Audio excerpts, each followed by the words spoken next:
FM 89.1, Radio Universidad. Oscar, ¿cómo te va? José, Jorge y Luz te saludan. Buen día. ¿Cómo les va? Muy buen día. Muchísimas gracias por llamar. Bueno, ¿ya hicieron la vaquita para pagar lo del 27 de diciembre? No, eso es, me parece un disparate en términos jurídicos. No tiene legitimidad tampoco porque es propio de las organizaciones sindicales el derecho a la huelga, a la movilización, a la protesta. Tiene una tradición jurídica de décadas. Creo que tiene más que ver con el intento de intimidar un proceso creciente de protesta ante las políticas de un gobierno que incluso lesiona la expectativa de muchos votantes del propio gobierno, no solo los que no lo votaron, porque a mi entender la mayoría de nuestro pueblo votó por vivir mejor y porque le vaya bien al otro también.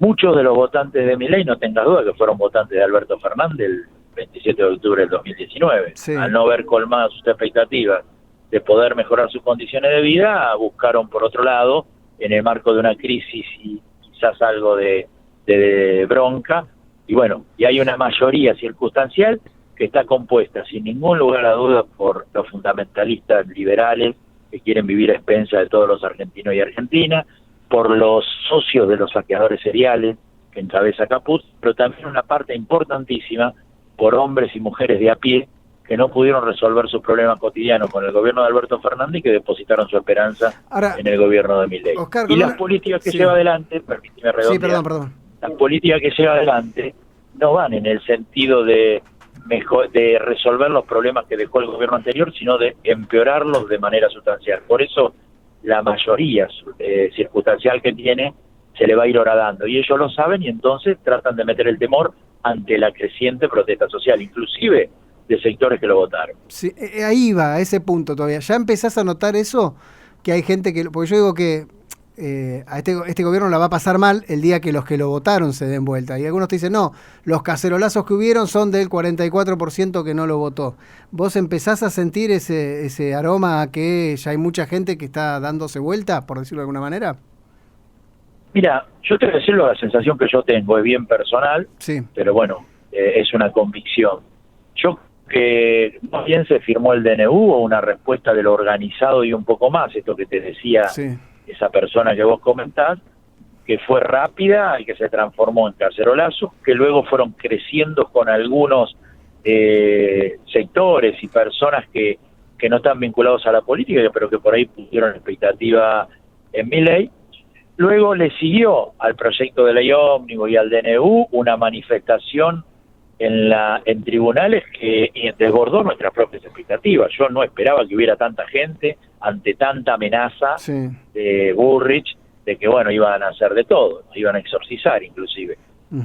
Y hubo muchísima gente. Creo que hay un componente obviamente que no cree en el gobierno de Milei y que ve certificado su no creencia a partir de la política de Milei, pero que cada vez avanza más la voluntad de quienes, habiendo puesto expectativa en Milei, como lo hicieron en Alberto Fernández en el 2019, empiezan a ver que este camino lo lleva a empeorar sus condiciones de vida y empiezan a aparecer. Estamos desarrollando la CTA autónoma, la CTA de los trabajadores y la UTEP, fundamentalmente, aunque se suman gran cantidad de gremios de la CGT, intendentes, diputados, senadores, estamos desarrollando, te decía, multisectoriales contra el DNU y el proyecto de ley ómnibus. Y por supuesto, por una salida a esta crisis basada en la soberanía, el trabajo y la producción. Primero, lo que quiero decir que hay una gran participación de lo que es el arco nacional, por así llamarlo. También una presencia definida claramente por los sectores religiosos. Yo esto lo quiero reflejar en la mayoría de los lugares donde fuimos. Está la pastoral social, la pastoral evangélica, y se suman en muchos lugares otros credos. Pero también empiezan a participar algunos sectores que pusieron la expectativa en Milei. Yo he estado en algunos distritos donde comerciantes han dicho, nosotros teníamos la expectativa en este gobierno, pero este gobierno nos va a terminar destruyendo. Todavía es incipiente, pero empiezan a aparecer. A mí me tocó, antes de ayer me pasó, mirá. Iba caminando por La Plata y entonces uno de los chicos Rappi Sí. pasa y me dice, ahora están a prueba para hacer... Vení, le digo. Vení. Le digo, paré, le digo, ahí vino el pibe. Por ejemplo, era primero una acusación, terminó siendo... Oscar, Oscar, sí. se te está perdiendo un poco la señal. A ver si te mueves un poquitito. A ver ¿Cómo? que se te estaba perdiendo un poco la señal del celular. A ver si te podés... No sé si es porque estoy viajando a Mar del Plata, que tenemos un encuentro multisectorial en Mar del Plata. Ok. Bueno, ¿Me escuchás ahí? Se te entrecorta un poco, vamos a intentarlo, a ver si está mejor. Le dijiste al chico del Rappi, vení, y hasta ahí llegamos. Sí, ¿me escuchás? Ah, perfecto, ahora sí. Bueno, Vamos a ver decías... hasta cuándo. Bueno, y resulta que terminamos, él decía que yo era multimillonario y bien. esas cosas, y bueno, que la casa la tenía por el plan procrear, bueno, unas cosas que Sí. no vienen al caso. Pero, y quedamos a tomar un café. O sea, Mirá. que aquella posición política tan sólida de determinadas cosas empieza a hacer crisis. ¿Por qué? Porque el pibe tenía que comprar la moto. Pero y ¿sabes resulta qué ser que le aumentó, qué sé yo, y va a tener que dejar la moto al costado. Porque cuando nos pusimos a reflexionar, él me decía, sí, razón, pero antes estábamos peor. Claro, pero no solo eso, sino que ese chico va a llevar menos pedidos. Porque Exactamente. la recesión que hay hoy es absoluta. Es decir, así baja cualquiera la inflación. Si yo te pongo el kilo de carne a 50.000 pesos, no lo compra nadie, ¿qué va a aumentar? Porque la motito de él no es para transportar mercancías que se exportan a China, Claro. sino para venderle al ciudadano que anda por ahí dando vueltas, que por ahí compra comida hecha cuando no tiene tiempo, pero que si le falta la plata, lo que hace es hacer la comida de él. Entonces, si compraba 3, 4, le comprará una de vez en cuando, como el taxi. Claro. El taxi pasa a ser automáticamente un artículo de lujo cuando viene la crisis. Tal Es cual. el primer lugar donde se nota que no andamos del todo bien, porque te dicen los tacheros, antes subían 10 en 2 horas y ahora me sube 1, porque el que antes hacía 10 cuadras en taxi para no caminar, ahora la camina. Claro. Entonces, claro. estas cosas empiezan a impactar en hombres y mujeres de a pie, que insisto, muchos de ellos, y esto es importante tenerlo en cuenta, porque hay un pseudo progresismo que le echa la culpa a la gente, y termina siendo tan gorila como la Unión Democrática. A eso voy. No puede ser que...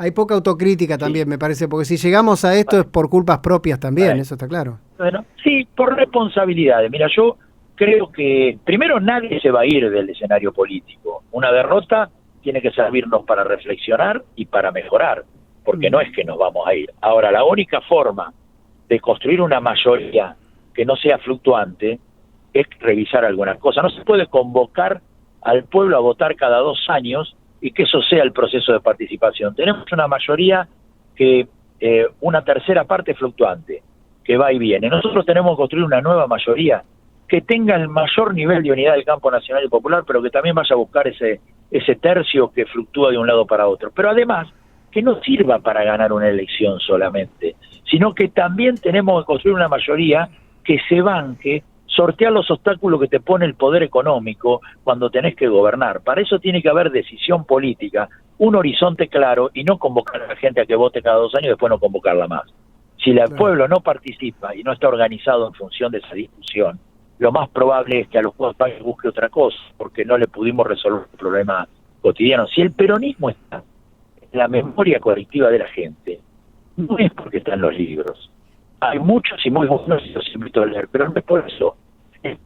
Transmite de la voz al padre, del padre al hijo, la primer vivienda que pudo tener, que tenía un salario que llegaba a fin de mes, el aguinaldo, que conoció el mar por los planes de Evita, son los hechos concretos que hicieron sonreír a nuestro pueblo. Entonces no alcanza con hacerle a las organizaciones populares más reuniones que la derecha para explicarle que uno no puede, sino el desafío es cómo construimos poder.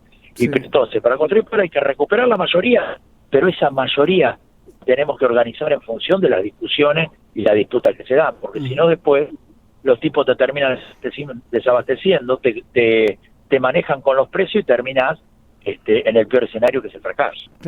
Las últimas dos, te pregunto por las palabras de Patricia Bullrich hace un rato nada más, que a todos los estatales que falten o que se adhieran al paro les van a descontar el sueldo. Primero, los estatales tenemos el 15, el lunes, una jornada nacional de lucha contra los despidos, en defensa de las fuentes laborales, por paritarias libres en todo el país, en todas las jurisdicciones, y vamos a tener un epicentro en el Centro Cultural Néstor Kirchner, donde necesitamos que los medios alternativos lo cubran, que los medios públicos lo cubran, porque va a ser invisibilizado por los dueños de la comunicación. En segundo lugar, a tu pregunta de lo que plantea Burrich, el paro nacional del 24 va a ser un parazo, va a ser histórico, y en los futbolísticos, el balotaje significó que nos ganaran 1-0. Creo que el paro va a terminar siendo el empate, que va a desordenar este equipo por liberales fundamentalistas encabezados por Milei y saqueadores cereales encabezados por Caputo, va a servir para poder detener lo que es el intento de transformar Argentina. Una Argentina que tiene a la justicia como un motor de transformarla en una factoría, como alguna vez fue, donde las minorías solo van a tener privilegios. Te lo digo esto no en términos teóricos, yo estoy recorriendo la provincia, estamos con Roberto Baradel, recorriendo distritos por distritos, haciendo... ¿Hola? Sí, ahí está, ahí se va y viene, pero ahí estamos. Me decía que está recorriendo el país con Baradel, sí. Solo de las organizaciones, sino también de los municipios, intendentes, insisto. Yo creo que va a ser muy fuerte. Y las amenazas permanentes de Burrich, no sé si... Sí. Las amenazas permanentes de Burrich, más que un síntoma de fortaleza, son síntomas de... Es de alguien que es consciente, teoría se le está ahora dando, que no tiene mucho... Y se terminó de contar. Agradecerle, quedó claro igual el concepto. Desde la Universidad Nacional de La Matanza, Radio Universidad FM 89.1. Siempre cerca.